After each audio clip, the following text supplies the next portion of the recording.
기도하겠습니다. 너희가 말씀을 들을 때 사람의 말로 듣지 아니하고 하나님의 음성으로 들으므로 그 말씀이 너희 가운데 크게 역사하였도다 말씀하신 하나님, 말씀 듣고자 합니다. 사람의 말로 들으므로 가볍게 듣거나 말씀 앞에 노하거나 말씀 앞에 시험 들지 않게 하옵시고, 하나님의 음성으로 들으므로 이 말씀이 우리의 성품이 되게 도와주옵시고 우리가 나갈 진리의 좌표가 될 수 있도록 축복하여 주시옵소서. 말씀 들을 때 귀신이 도망가는 역사가 일어나게 도와주옵시고, 질병이 고침받는 역사가 일어나게 도와주옵시고, 문제를 가지고 왔지만 이 문제를 해결받는 역사가 일어날 수 있도록 축복하여 주시옵소서. 허물 많은 종 단위에 서사오니 종의 허물은 십자가대에 감춰 주옵시고, 아버님 원하시는 말씀만 선포할 수 있도록 사모하고 환영하오니 성령님 임하여 주시어서 하나님의 성령의 충만함 속에서 말씀을 듣는 자와 전하는 자가 하나님의 선명한 음성을 듣는 귀한 시간 되게 축복하여 주시옵소서. 예수님의 이름으로 기도하옵나이다. 아멘. 우리 옆에 있는 분들은 인사를 나누겠습니다. 예수님 안에 좋은 길이 있습니다. 예수님 안에 좋은 길이 있습니다. 예수님 안에만 좋은 길이 있는 줄로 믿습니다. 우리는 너무 많은 염려 속에 우리는 살아가고 있습니다. 근데 어쩌면 우리가 하는 염려가 당연한지도 모르겠습니다. 왜냐하면 지금 당장 먹고 마시고 입고 해야 될 이 문제는 우리의 현실적인 문제고 우리가 눈앞에 와 있기 때문에 그렇습니다.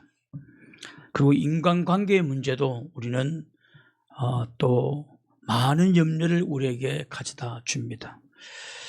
여러분, 이웃과의 관계도 그렇고 가족과의 관계도 그렇고 직장 동료와의 관계도 그렇습니다. 근데 왜 예수님은 우리에게 염려하지 말라고 말씀하고 있는가? 염려하지 말아야 될 두 가지 큰 이유가 있습니다. 그 하나는 염려는 대안이 아니다라는 것입니다. 대안이라는 것은 어떤 일에 대해서 대책을 세우는 것을 의미합니다. 어떤 일이 있으면 우리는 그 일을 해결하기 위해서 깊게 생각하고 대책을 세우죠. 그런데 염려하는 것은 대안이 아니다라는 것입니다. 염려는 그냥 걱정하고 두려움에 떨게 만드는 것이죠. 염려는 대안이 될 수가 없다. 여러분, 영어를 잘하고 싶다고 염려하면 영어가 잘 됩니까? 수학을 잘하고 싶다고 수학을 염려하면 수학이 잘 됩니까? 내가 어떤 문제에 대해서 염려한다고 그 문제가 해결되어집니까? 염려는 아무 생산 능력이 없습니다. 그러므로 염려는 백해무익이다라는 것입니다. 그뿐만 아니라 염려는 우리의 건강을 심각하게 해치고 있습니다. 데이비드 벨굼이라는 박사는 말하기를 병원의 입원해 있는 75%의 환자들은 75%의 환자들은 대부분 정서적인 문제 때문에 병이 났다, 그렇게 말씀하고 있습니다. 염려하고 분노하고 용서하지 못하고 미워하고 이런 정서적인 문제가 질병의 원인이 된다라는 것입니다. 우리가 계속 염려하고 누군가를 계속 미워하고 정오하면 자기 자신도 모르게 몸은 서서히 파괴되고 마는 것입니다. 어떤 분을 보면 우리 교회 성도를 말하는 것이 아니라 어떤 분을 보면 그냥 겉으로 보면 멀쩡합니다. 그런데 안 아픈 곳이 없어요. 그러면 제가 이렇게 보면 껍데기만 남았구나, 그런 생각이 든다는 것입니다. 왜 그러냐? 그런 분들은 거의 대체로 염려와 걱정과 그리고 미워하는 사람도 많고 용서하지 못하는 사람들도 많습니다. 그러면 염려하고 하는 것은 자기 자신의 몸을 죽이는 거예요. 자기 건강을 해치는 것입니다. 실제로 의사들은 말을 합니다. 염려와 걱정이 많으면 스트레스 호르몬을 굉장히 많이 증가시키게 되고 그것이 우울증을 악화시키게 되고 집중력을 떨어뜨리고 무엇을 해야 하는지에 대한 의사결정에 장애가 오게 되고, 그리고 마침내 면역력은 약화되어지고 결국 수면 장애를 일으키고 소화기에 문제를 일으키게 되며 마침내 질병을 일으킨다라고 말하고 있습니다. 그러므로 염려는 대안이 되지 못해요. 염려는 이렇게 육체적으로 정신적으로 엄청난 파괴를 가져오게 되는 것입니다. 그래서 성경도 말합니다. 염려한다고 먹을 것이 생기느냐? 염려한다고 입을 것이 생기느냐? 염려는 백해무익이다라는 것입니다. 그래서 성경은 염려의 무능력을 이렇게 표현하고 있습니다. 마태복음 6장 27절을 보십시오. 마태복음 6장 27절에 보면 너희 중에 누가 염려함으로 그 키를 한 자라도 더할 수 있겠느냐.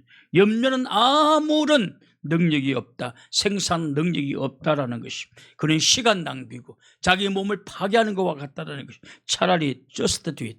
그냥 어떤 일을 하라는 것입니다. 염려가 되면 그냥 어떤 일을 하라는 것입니다. 그러면 염려는 대안이 아니라고 한다면 오늘 우리에게 일어나고 있는 먹는 문제, 입는 문제, 건강의 문제, 인간관계의 문제 등등 이런 문제를 우리가 괴롭히는데 우리는 그러면 어떻게 해야 되는가 하는 거예요. 성경은 염려하는 우리들에게 대안을 제시합니다. 먹는 문제, 입는 문제, 건강 문제, 괴로운 문제, 노후 문제, 인간관계의 문제 등등 이런 모든 문제를 해결할 수 있는 대안을 오늘 본문은 제시하고 있습니다. 그것이 바로 마태복음 6장 33절 말씀. 마태복음 6장 33절 보십시오. 그런즉 너희는 먼저 그의 나라와 그의 의를 구하라. 그리하면 이 모든 것을 너에게 더하시리라. 성경은 염려하지 말라. 그것은 백해무익이다. 그것은 대안이 아니다. 그렇게 제시하고 그 대안은 이것이다. 너희는 먼저 그 나라와 그 일을 구하라. 이것이 우리의 문제를 해결시켜 줄 수 있는 유일한 대안이다라는 것입니다. 여기서 그 나라라는 것은 하나님의 나라를 의미하는 것입니다. 즉 하나님의 나라를 구하라. 기도하라. 하나님 나라를 세우라는 것입니다. 이거 전도하라는 말인가? 물론 전도도 넓은 의미에서는 하나님의 나라를 세우는 것입니다. 그러나 이 하나님의 나라는 더 구체적인 내용을 담고 있습니다. 하나님 나라를 구하라는 것은 하나님의 나라가 이루어질 수 있도록 기도하라는 것이고 하나님의 나라를 세우라는 말씀입니다. 그러면 하나님 나라를 세운다는 것은 무엇인가? 제가 누누이 말씀드렸듯이 하나님의 나라는 하나님의 통치가 이루어지는 것입니다. 하나님의 나라는 하나님의 통치가 이루어지는 것입니다. 우리가 앞으로 돌아갈 하나님의 나라는 하나님의 통치가 완벽하게 이루어지는 것입니다. 그것은 하나님의 말씀에 불순종하는 사람이 한 사람도 없습니다. 그것은 하나님의 말씀에 불순종하는 사람들이 없기 때문에 다 하나님의 말씀에 순종하고 다 하나님의 말씀에 복종하며 살기 때문에 그것은 우리를 괴롭히는 사람도 없고 속이는 사람도 없고 강도도 없고 어떠한 것도 없습니다. 그렇기 때문에 하나님의 나라는 그런 곳이 바로 천국이라고 말하는 것입니다. 천국이 막연하게 낙원이고 바다에 검이 깔리고 하는 것은 그런 상징적인 의미고 하나님의 통치가 이루어지는 곳이기 때문에 한 사람도 하나님의 통치를 거절하는 사람이 없기 때문에 거짓말하는 사람도 없고 폭력적인 사람도 없고 남을 해치는 사람들도 없고 내가 힘이 없다고 해서 누가 나를 억압하는 사람도 없고 모두가 우리를 존중하고 모두가 하나님을 찬송하기 때문에 그 나라는 하나님의 완벽한 통치가 이루어지기 때문에 그 나라는 하나님 나라는 천국이 될 수밖에 없다. 할렐루야. 그래서 하나님의 나라는 통치라고 말씀하고 있는 것입니다. 그러므로 저 하나님 나라에 들어가기 전에 오늘 하나님은 우리들에게도 너희도 이 땅에 살아가면서 하나님의 나라를 구하라. 들어가기 전에 이미 하나님 나라를 구하라는 것입니다. 하나님 나라를 세우라는 것입니다. 오늘 우리의 가정부터 하나님의 가르침을 잘 받아서 하나님의 나라를 세우라는 것입니다.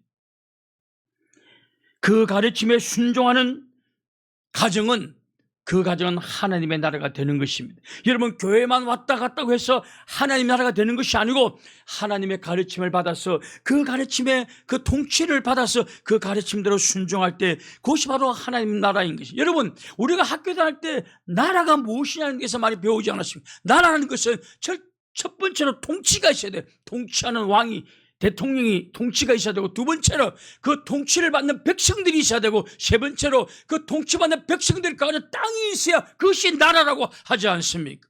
하나님의 나라도 마찬가지예요. 하나님의 말씀을 선포하고 그 말씀을 아멘으로 받아들이고 그리고 그 말씀을 받은 사람들이 살아가는 곳은 하나님의 나라인 줄로 믿습니다. 그러나 우리가 말씀에 통치받지 못한다고 한다면 말씀에 불순종한다고 한다면 여러분이 교회를 왔다 갔다 할지라도 여러분의 가정은 하나님의 나라가 될 수가 없는 거예요. 여러분들이 하나님 설교를 들어도 여러분들이 세상 나가서 거짓말하고 위선적인 삶을 산다고 한다면 여러분은 하나님 나라를 세우는 사람들이 아니에요. 하나님은 우리들에게 너희들은 하나님 나라 들어가게 될 텐데 들어가기 전에 너희들은 먼저 그 나라와 그 의를 구하라고 말씀하고 있는 것입니다. 이 땅에서 하나님 나라를 세우라는 것입니다.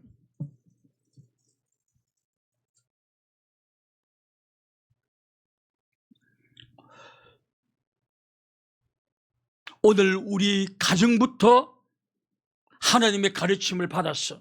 여러분, 정말 하나님 나라만 세운다면 그건 낙원이 됩니다. 여러분 생각대로 해서는 안 됩니다. 그건 낙원이 돼요.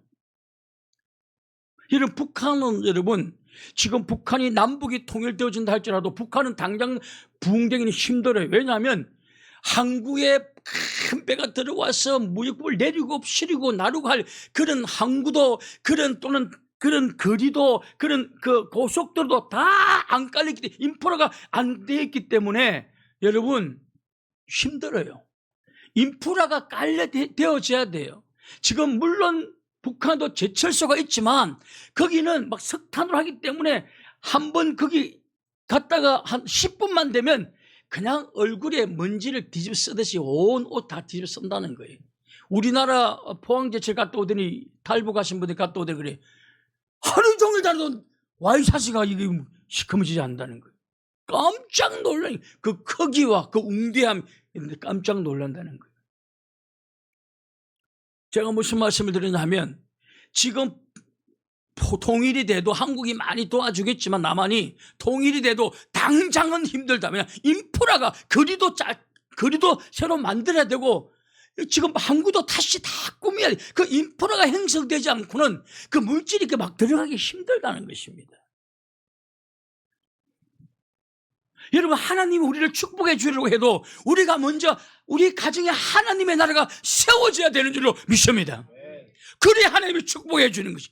그래서 너희는 먼저 그 나라와 그 의를 구하라. 그러면 내게 모든 것을 더하여 주. 하나님의 나라를 세워야만이 하나님이 너희들이 걱정하는 먹고 마시고 입는 문제 내가 더하여 주리라. 내가 새 하늘로 날아가는 새들을 먹이 쓰고 입히는 걸 보아라. 들에 핀 그 백합화를 보라. 솔로몬보다 아름답지 않느냐. 내가 다 했다. 하나님은 다 하실 수 있습니다.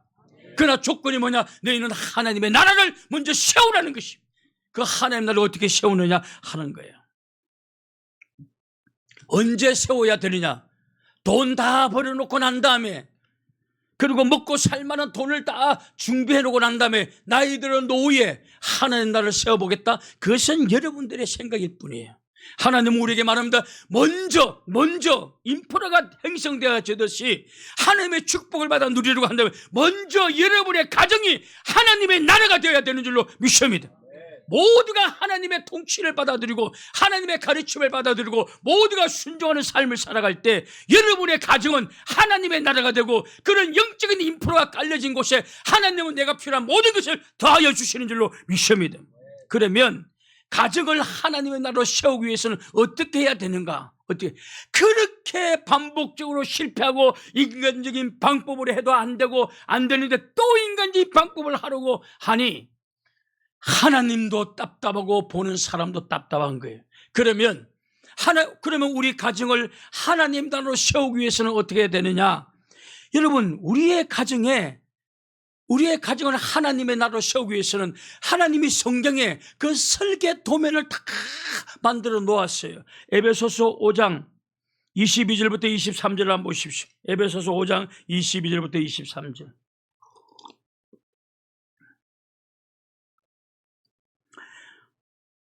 (22절부터 23절에) 아내들이여 자기 남편에게 복종하기를 주께 하듯 하라. 이는 남편이 아내의 머리됨이 그리스도께서 교회의 머리됨과 같음이니 그가 친히 몸의 구주시나. 아내는 남편에게 어떻게 하라고요? 복종하라는 것이에요. 복종하라는 거예요. 여러분, 일단 남편이 바른 생각을 해야 복종하죠. 하지만 일단 남편에게 복종하는 마음이 있어야 돼요. 물론 주 안에서 복종하셔야 된다. 아무리 남편이지만 함께 도둑질하자 이런 복종해야 돼요? 안 해도 돼요? 안 해도 돼요. 남편에게 복종은 주 안에서 복종인 것입니다. 그러나 아내들은 그냥 남편에게 복종하는 마음이 있어야 돼요. 한마디 하면 그냥 10마디 쏟아붓고 그냥 그 아까 김성마 입사님 1부에 끝마치고 가면서 가겠습니다. 죽으러 갑니다. 가자고 하니.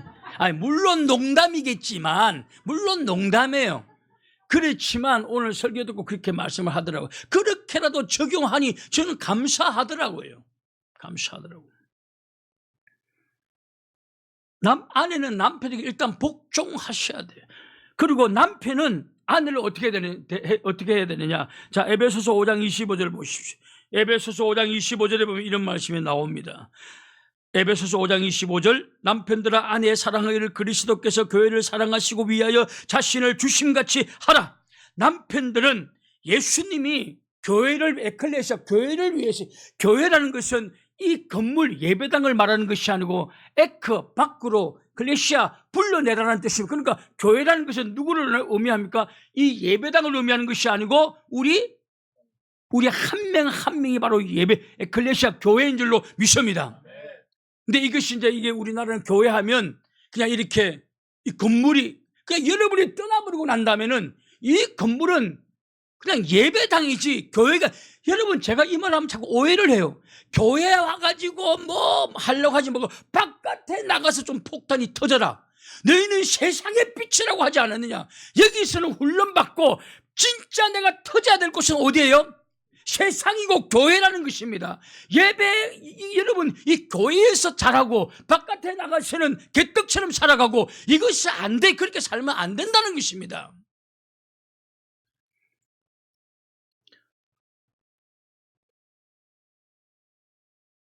그리스도께서 교회를 위하여 자기 몸을 내주심 같이라는 이 말은 예수 그리스도께서 우리를 위해서 십자가에 자기 몸을 내어놓으시고 우리를 구원의 반일에 세워주신 것처럼 남편들아 아내를 위해서 죽으라는 것입니다. 여러분 아내에게 남편에게 복종하라는 거 기분 나빴죠? 그런데 하나님은 남편에게도 말합니다. 남편들아 아내를 위해서 죽어야 되라는 거예요. 죽어야 된다. 제가 일부에도 그 말을 했어요. 만약에 남편이 신장이 고장나고 콩팥을 하나 필요합니다. 아내한테 당신 나 콩팥 하나 맞춰. 아내는 주도 돼요? 안 주도 돼요? 안 주도 돼요. 남편은 줘야 돼. 남편은 줘야 돼. 왜냐? 남편은 아내를 위해서 죽도록 되어 있다니까요. 그리스도처럼 죽으라는 것입니다. 아내를 위해서 죽으라는 것입니다. 아내를 위해서. 내가 누누이 제가 이런 예화 들지 않습니까?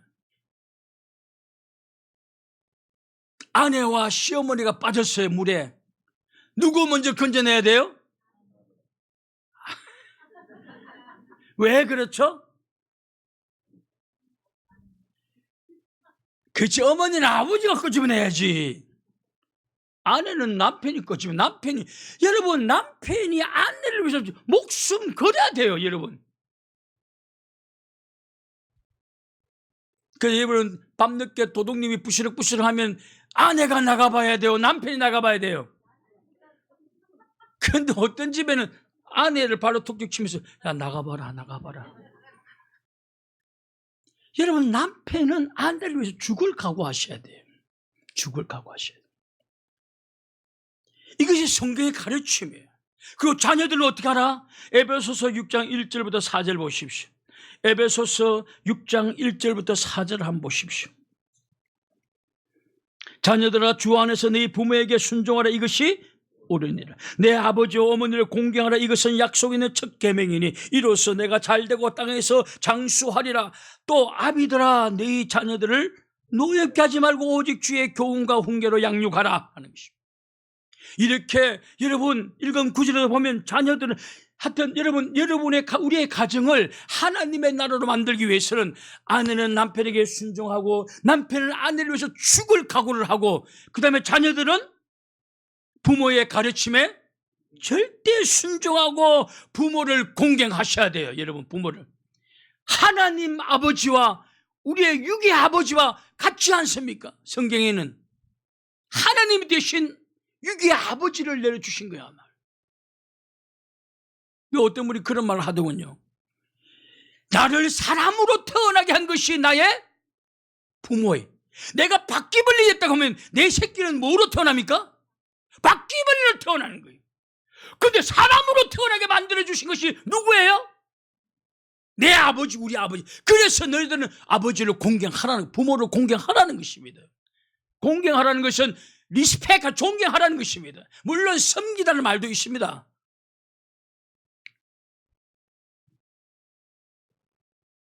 그리고 아비들은 우리 가정을 하나님 나라로 만들기 위해서 아비들은 자녀들을 어떻게 하라고요? 노엽게 하지 말라. 자녀들을 화나게 하지 말라. 하나님의 말씀으로 훈계하고 교훈하라.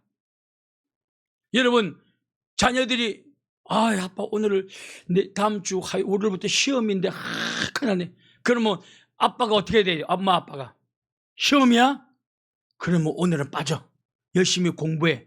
이것은 주의 훈계와 교양으로 양육하는 게 아니에요. 주의 교훈과 훈계로 양육하는 것입니까? 양육하지 않는 것입니까? 아는 거에 신앙 끝나는 거예요. 그는 야 토요일까지 열심히 해야지. 주일날 예배 빼먹고 열심히 하면 그게 저주가 임해. 이렇게 야단을 쳐서 예배를 들어가야 되지. 오늘 시험이야? 어머 내가 몰랐네. 내가 오지 마. 그건 주의 교훈과 훈계로 양육하는 게 아니에요. 그거는 하나님의 나라를 세울 수가 없어요. 그 가정에 세울 수가 없습니다.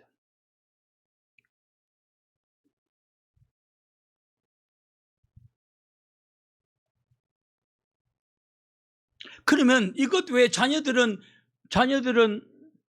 어느 때 부모님에 대해서 노하게 되느냐? 첫 번째가 여러분, 이건 저의 내피셜이 아니고 그냥 교육학자들이 말하는 건데, 첫 번째는 뭐냐면 부모가 싸울 때, 아버지와 엄마가 싸울 때 자녀들이 진짜 화난데 저래밖에 왜 결혼했냐고 화를 낸다는 거야. 그 자녀를 노엽게 하는 거란 말이에요. 그러므로 여러분, 아버지와 어머니는 자녀 앞에서 사이좋게 살아야 됩니다. 어떤 집에 보면 자식들 다 있는 앞에서 아내가 그냥 잡듯이 휘 잡아요. 개 잡듯이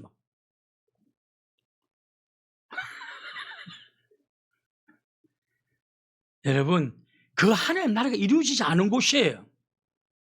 하나님 나라가 이루어지지 않은 곳입니다. 하나님 나라를 이루려면 그렇게 하면 안 돼요. 아내들은. 야, 아빠한테 인사하고 가야지. 아빠한테 잘해. 아빠한테 다 이렇게.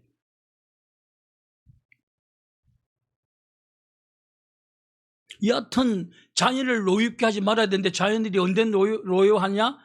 둘이 싸울 때. 엄마 아빠 싸울 때. 그리고 폐뇌 때문에 자녀를 노한다는.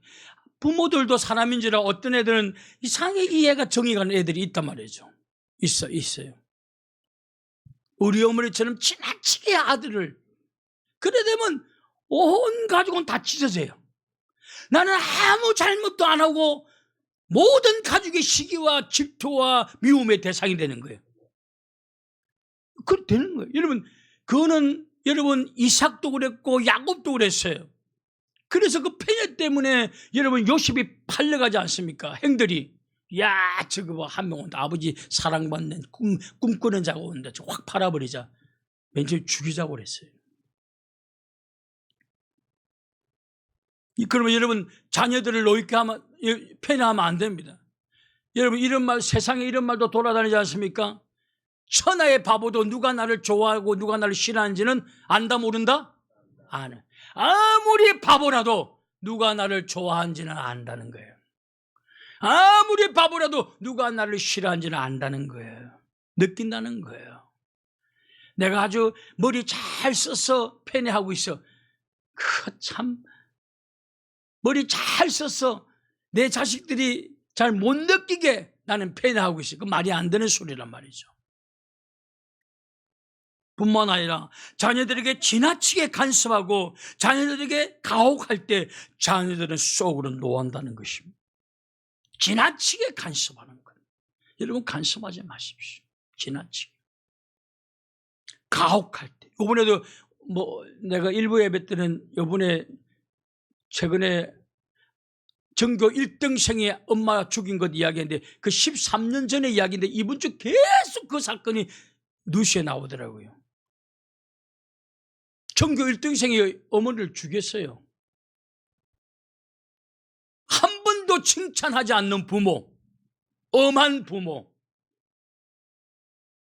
90점 받아가면 야 노력대회 가지고 100점 받아. 100점 받아가면 야 이거 선생님 너무 이거 막 점수 잘 준 거 아니에요? 떨어지지 않도록 교만하지 말고 겸손히 더 열심히 해. 한 번도 칭찬하지 않는 거예요. 전교 1등생이 엄마 죽여버렸어요. 화가 나가지고. 칭찬하지 않는 부모들 회개하셔야 돼요. 회개하셔야 돼요. 어떤 사람이 그 말 하더라고. 자기가 공부를 잘하게 된 이유가 있다는 거예요. 왜냐하면 전부 다 가가만데 하나 미를 맞았대. 그게 체육이라는 거예요. 여러분 혹시 내보고 내가 난 줄 알고 이렇게 의심의 눈을 가지고 보는데 하나님. 그런데 이렇게 말하더래요.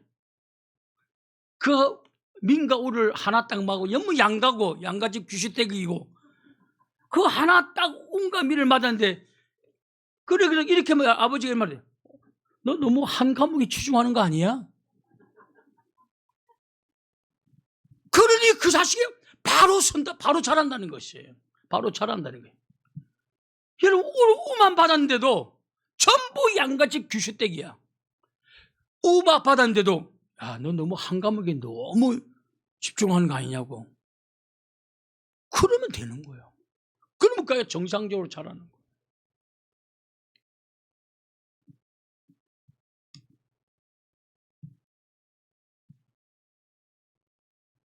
그 전혀 가혹하게 하지 말고 지나치게 하지 말고. 그리고 자녀들을 인격적으로 대해줘요. 인격적으로 대해. 내가 낳았다고 여러분 내 거다라고 생각하면 안 돼. 하나님이 주신 선물인 것이 독립된 한 인격체인 거예요. 그러면 시키는 대로 하라고 하면 안 돼. 저는 제일 답답한 게 왜 자녀들로 하여금 실패할 기회를 안 주는지 모르겠어요. 부모님들이.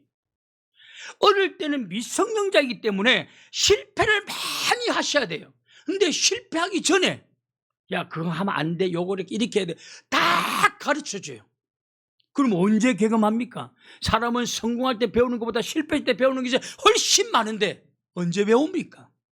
미성년자 때는 실패하는 시간이에요. 실패를 많이 해야 되는 거예요.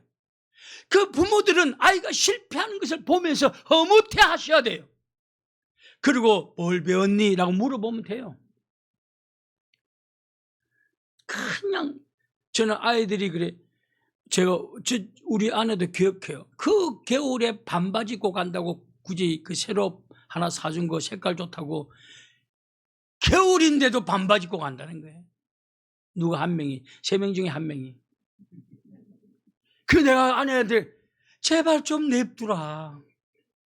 그냥 반바지 입고 가가지고 하루 종일 종아지가 실어 터져봐야 경험하고 와서 다시는 반바지 입고 겨울에 안 나간다 라고 깨닫게 되지. 그걸 왜 다 가르쳐주냐.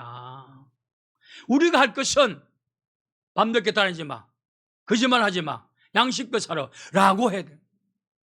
여러분 요번에 새벽기도 양심에 따라 하는 설교 좀 다시 한번 들으십시오. 양심에 따라 신앙생활 하지 않는 것은 신앙이 아니에요. 그 신앙이 절대 아닙니다. 양심은 율법이 새겨져 있는 곳에 성경에 보면 율법이 새겨져 있다라고 그랬어요. 그래서 우리가 잘못하면 양심이 아픈 거는 뭐냐? 율법이 양심이 아니야. 그러면 안 돼. 라고 말하고 있는 거예요. 여러분 그거 다 들어야 돼요. 그 다시 한번.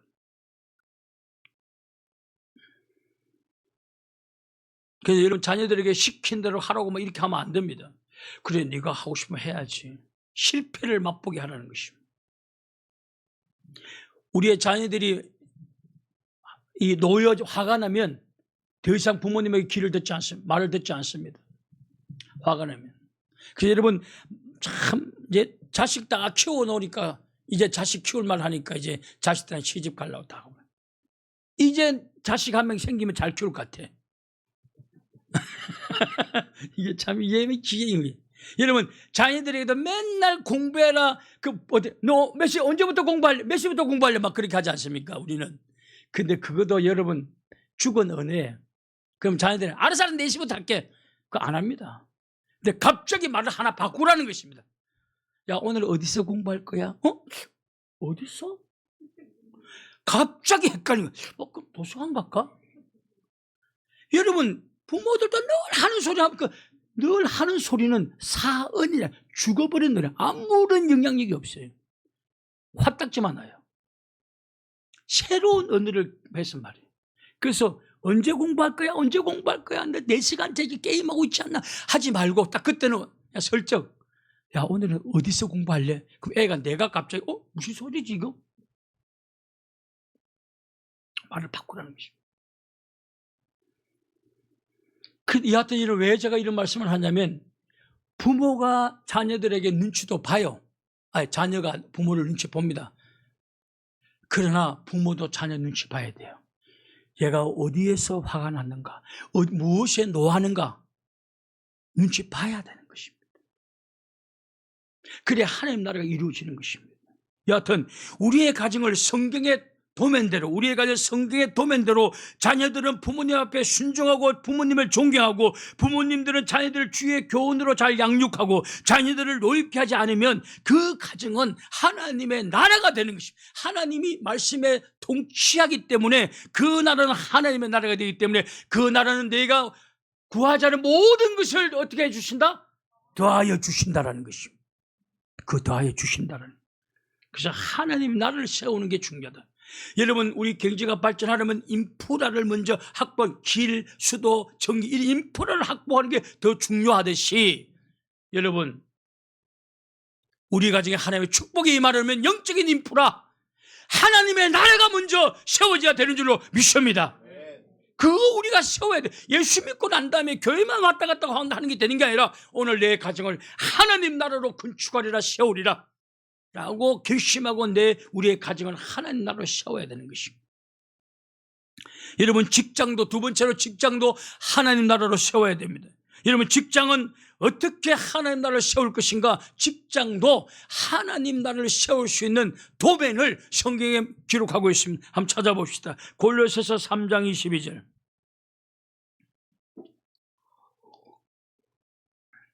골로새서 3장 22절에 보면 22절부터 24절까지 보면 종들아 모든 일에 육신의 상전들에게 순종하되 사람을 기쁘게 하는 자와 같이 눈가림만 하지 말고 오직 주를 두려워하여 성실한 마음을 하라. 무슨 일을 하든지 마음을 다하여 주께 하듯 하고 사람에게 하듯 하지 말라. 이는 유업의 상을 주께 받을 줄 아미니.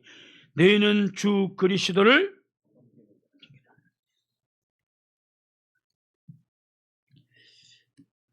이거하고 조금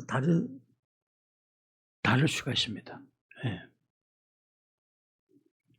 직원들로 여러분들이 오늘 직장에 들어가면 상전들에게 순종하라는 것입니다. 괜히 상전들 비판하고 하지 말고 순종하십시오. 순종하라. 주어진 일에 눈가림을 하지 말고 주께 하듯 하라. 주님께 하듯 하라는 것입니다. 상전이 미워도 내가 하나는 주님이 식당에 있으면 주님이 먹을 식당이다, 먹을 음식이다, 옷을 만들면 주님이 입을 옷이다, 이렇게 눈가림을 하지 말고 주께 하듯 하라는 것입니다. 그러면 상전은 나를 속이고 해도 내가 섬긴 것은 비록 그 직장에서 내가 열심히 살았지만 나는 실질적으로 누구를 섬긴 거예요? 하나님을 섬기기 때문에 유업의 상급이 누구로부터 온다? 하나님으로부터 온다는 것입니다. 하나님부터 온다는. 그러면 상전들은 어떻게 해야 되는가? 에베소서 6장 9절, 에베소서 6장 9절 보십시오. 상전들아 너희도 저희에게 이와 같이 하고 공갈을 위협을 거치라. 지금 이 성경이 개정 개혁입니까? 내게 지금 쉬운 성경, 새 포준역 성경이에요. 제가 지금 디럭스 바이블이 고장이 나가지고 그렇습니다. 상전들아 너희도 저희에게 이와 같이 하고 공갈을 그치라. 위협하지 말라는. 이는 저희와 너희 상전이 하늘에 계시고 그에게 외모로 사람을 취하는 일이 없는 줄 너희가 압니다. 상전들도 직원들을 윽박지르지 말라, 협박하지 말라, 무시하는 행동하지 말라는 것입니다. 직원들을 인격적으로 대해주라는 것입니다. 그러나 여러분, 그거 직장 다니면서 상전들에게 요구할 수 있어요, 없어요? 잘릴라 하면 해야죠. 그거 무슨 말일까요? 너희들이 종이 그 상전 밑에 일할 때는 상전 욕하지 말고 열심히 일하고, 너희들이 상전이 되었을 때는 절대로 부하 직원 함부로 다루지 말고 위협하지 말고 공갈치지 말고 하지 말라. 할렐루야. 그러면 그 직장도 하나님의 말씀을 받들어서 그 말씀대로 이렇게 하게 되면 그 직장도 하나님의 나라가 되어지게 되고, 하나님의 나라가 이 영적 인프라가 형성되어지면 하나님이 그 직장에 축복하여 주신다는 것입니다. 인간관계도 마찬가지입니다. 우리가 만나는 인간관계에도 하나님의 나라가 세워져야 돼요. 제자들이 모였을 때 물어보았어요. 예수님, 선생님, 하나님의 나라가 어디에 있습니까? 라고 물었습니다. 그때 예수님이 이렇게 말합니다. 영어로 어몽이라고 표현해요. 이거는 어몽이라는 말은 우리가 알다시피 3명 이상일 때 어몽이라는 말을 표현하지 않습니까? 너희가 정말 형제들끼리 정말 너희 사이좋게 지내면 거기가 뭐가 된다? 천국이 된다는 거예요. 정말 인간관계가 잘 되어지면, 그래서 인간관계도 하나님의 나라가 세워져야 되는 거예요. 여러분 집에 들어갔는데 아내가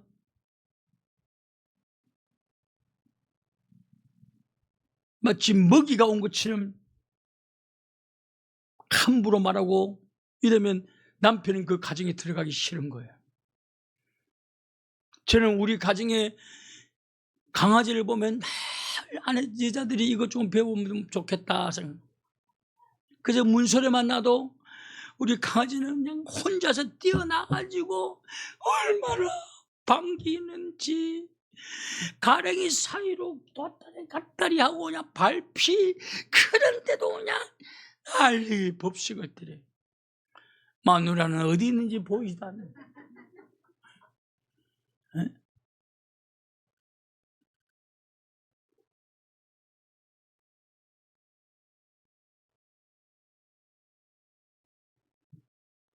여러분, 인간관계도 잘 해야 돼요. 그래야 천국이 임하는 것입니다. 성경은 원수를 사랑하라. 원수를 사랑하라. 그래, 여러분, 이 원수가 있으면 그 사랑해야 돼요. 나한테 잊을 수 없는 그런 고통을 주는 사람도 하루에 70번씩 7번이라도 용서해야 돼. 그래서 관계가 좋아지면 천국이 돼야 안 돼요? 된다 말이죠. 그래서 이거는 여러분, 원수를 사랑하라 하루에 70번씩 7번 용서하라는 이 말은 사람과 사람 인간관계를 천국으로 만드는 설계 도면을 우리에게 제시하고, 이렇게 해야만이 인간과 인간 사이로 천국이 된다라고 말하고 있는 것입니다. 그래서 여러분, 원수도 사랑해야 되고 원수도 잘해줘야 되고, 나에게 상처 준 사람도 70번씩 7번이라도 용서해 줄 때 인간관계도 하나님 나라가 그게 만들어진다는 사실입니다.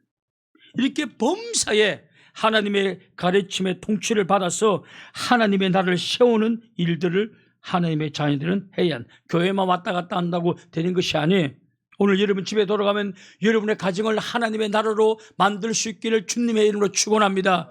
직장의 상사라고 한다면 직장을 여러분 하나님 나라로 만드셔야 돼요. 그러면 하나님이 축복해 주시는 것입니다. 하나님의 나라를 세우기만 해도 하나님은 축복해 주시는 것입니다. 지금이라도 여러분의 거하는 곳을 하나님의 말씀에 100% 순종하는, 그래서 하나님의 통치를 받아들이는, 그래서 하나님의 나라를 세운다면 그곳은 천국이 되고, 더 나아가 반드시 하나님은 축복을 더하여 주시는 줄로 믿습니다. 그래서 너는 먼저 그 나라와 그를 구하라. 여러분, 가정부터 하나님의 통치를 받아서 성경의 그 설계 도면대로 가정을 잘 가꾸어야 돼요. 여러분, 사랑을 기술이라고 말하니까 사람들은 자꾸나 뭐 그 사랑은 감정 아니야. 여러분, 감정은 불꽃과 같은 거야. 그리고 그 사랑의 불꽃 같은 그 사랑을 계속 이어나가기 위해서는 기술이 필요하다는 거예요. 이 프롬이라는 이게 정신분야학자가 그런 말이죠. 사랑의 기술이라는 책을 쓰지 않았습니까? 사랑은 기술이 필요하다는, 기술이 필요하다. 그래서 여러분, 누군가를 사랑하려면 그 사람에서 오래 참아야 줘야 돼. 그게 사랑이에요. 오래 참아주는 게. 그렇게 하셔야 돼요.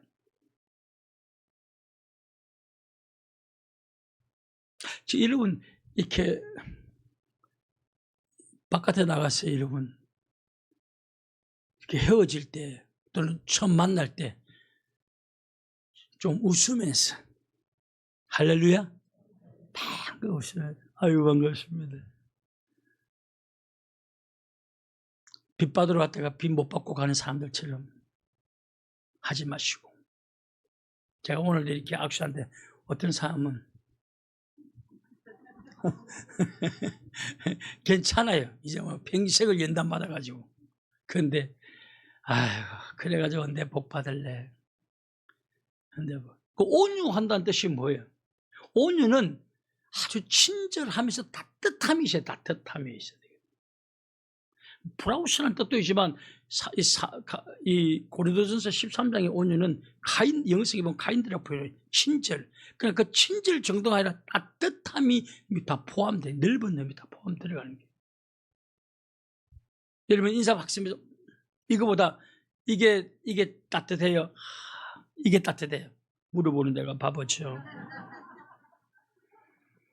하나님의 통치를 다 받아서 내 가정도 하나님 나라로 만들고, 내 직장도 하나님 가정을 만들고, 인간관계도 하나님 가정도 만들고, 이런 영적 인프라가 만들어지면 하나님은 반드시 축복하여 주신다. 그러므로 너희는 먼저 그 나라와 그 일을 구하라. 그리하면 조건반 내게 모든 문제, 네가 먹고 마시는 문제, 내가 내가 다 먹고 창고도 짓지 않는 새 내가 다 먹고 살이지 않느냐.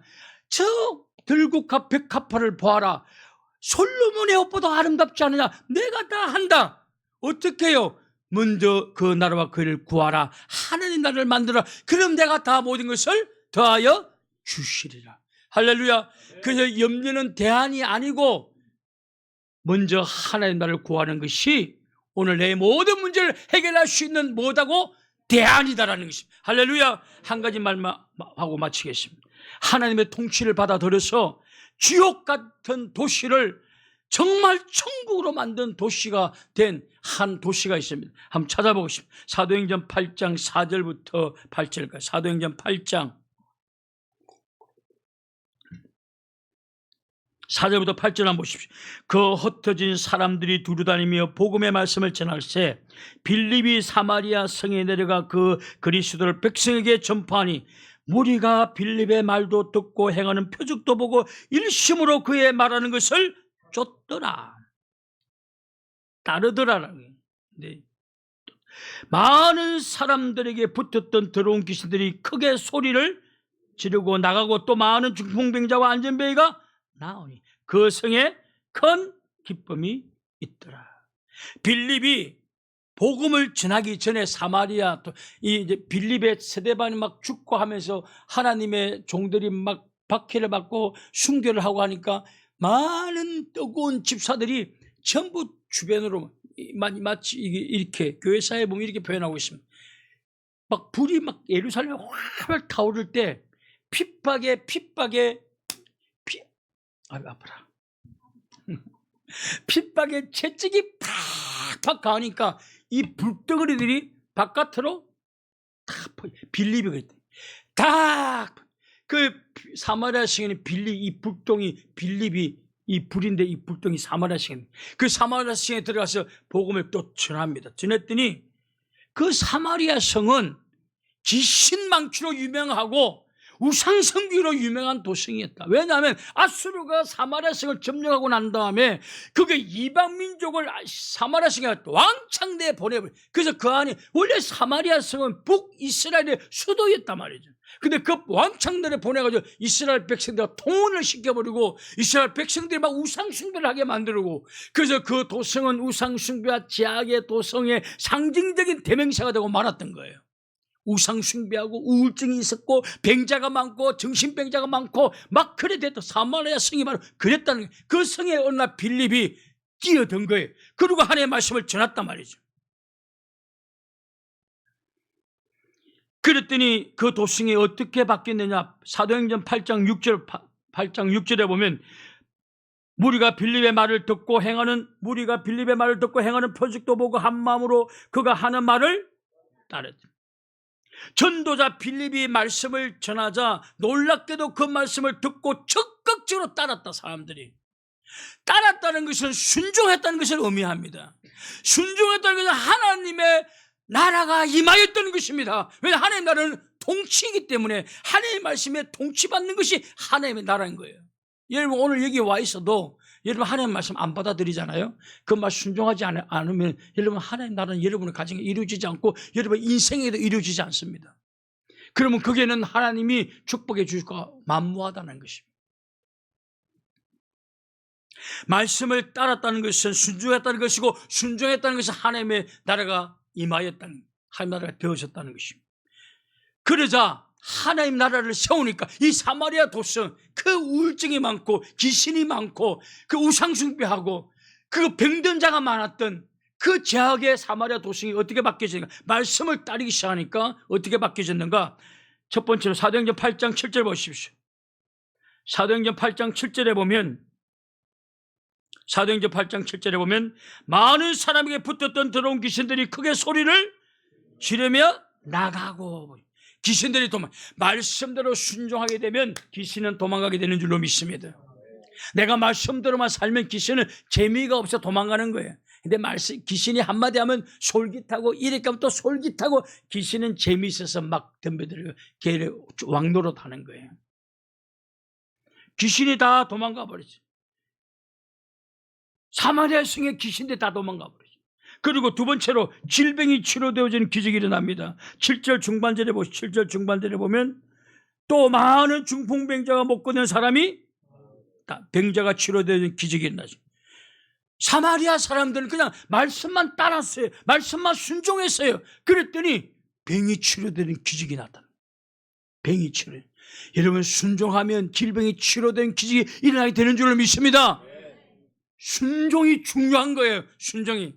하나님의 말씀에 순종하면 안진병이가 막 일어나는 거예요. 중풍병이가 치료되는 것이에요. 이게 하나님, 이게 왜냐? 내가 말씀에 순종하니 하나님의 나라가, 여러분 하나님의 나라 천국은 다 하나님의, 우리가 들어갈 천국은 전부 하나님의 말씀에 통치를 받고 순종하기 때문에 그 아픈 자가 있어요 없어요? 없어요. 우리를 괴롭히는 사람도 없고 아픈 자도 없고 아무도, 우리가 힘없다고 해서 우리를 갈취하는 사람도 없고 아무도 없어요. 왜냐? 전부 다 하나님의 말씀에 통치를 받아 살기 때문에 그 하나님의 나라는 그냥, 그 하나님의 나라는 나그네 되고 천국이 되는 것입니다. 우리는 어두운 데 가도 누가 우리를 공격할까 봐 두려움에 떨지 않습니까? 그러나 하나님의 나라는 모두가 다 통치를 받아서 정직하게 살고 선하게 살고 남을 위하는 삶을 살기 때문에 그 나라는 그냥, 하나님의 나라는 뭐가 돼요?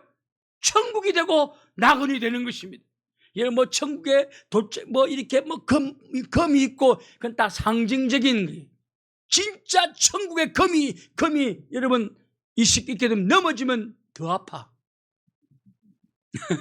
여러분 다 상징적인 거예요. 좋다는 표현이라면 좋다는 표현.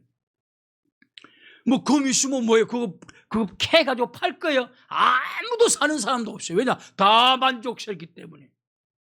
하나님의 나라는 하나님의 통치를 받기 때문에 어둠이 하나도 없고 누구 괴롭히는 것도 없고, 그 때문에 그 나라는 천국이 되고 낙원이 되는 거예요. 오늘 우리가 하나님의 말씀에 통치를 받고 그 말씀대로 살게 되면 그냥 아픈 자도 그건 치료되어진 역사가 나타나는 것입니다. 그래서 여러분의 가정도 하나님 나라로 세우고 여러분의 직장도 하나님의 나라가 되도록 하라는 하나님 말씀에 통치 순종하는 것이 중요하다나. 할렐루야. 순종하셔야 돼요. 오늘 설교 듣고 집에 가거나 또 마음대로 살아가고, 여러분 그건 아무 의미 없어요. 그건 아무 의미가 없습니다. 속지 마세요. 아무 의미가 없어요. 지금까지 살아오면서 경험해보지 않았습니까? 아무 의미가 없지 않습니까? 근데 또 그렇게 살아가시렵니까? 뿐만 아니라 사마리아 도시의 사람들이 또 하나님의 말씀을 쫙 순종하며 따랐더니 뭐 귀신도 도망갈 뿐만 아니라 병자도 치료될 뿐만 아니라 사도행전 8장 8절 보시죠. 사도행전 8장 8절에 보니까 그 성에 큰 보통 기쁨이 아니, 희죽하는 기쁨이 아니 큰 기쁨이다. 그냥 여러분 하나님의 말씀에 통치받으면 큰 기쁨이 주어진다. 저 남편이 좀 이렇게 들어오면 아내가 무슨 일을 하다가도 부엌에서 자기 왔어? 뭐 그런 말도 안 하는 경우도 많지만은 그게 무슨 기쁨이 있겠어요? 그냥 하다가도 잠시 놓고 우리 집 강아지처럼 나가죠. 이제 왔어? 이런 그 기쁨이 생기겠어 안 생기겠어? 생기게. 이런 안에 두고 바깥에서 바람 피우실 수 없어요? 없어요. 왜 바람 피우냐? 묵뚝뚝하니까. 그래서 바람.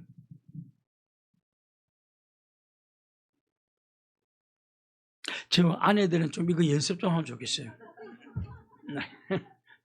좀.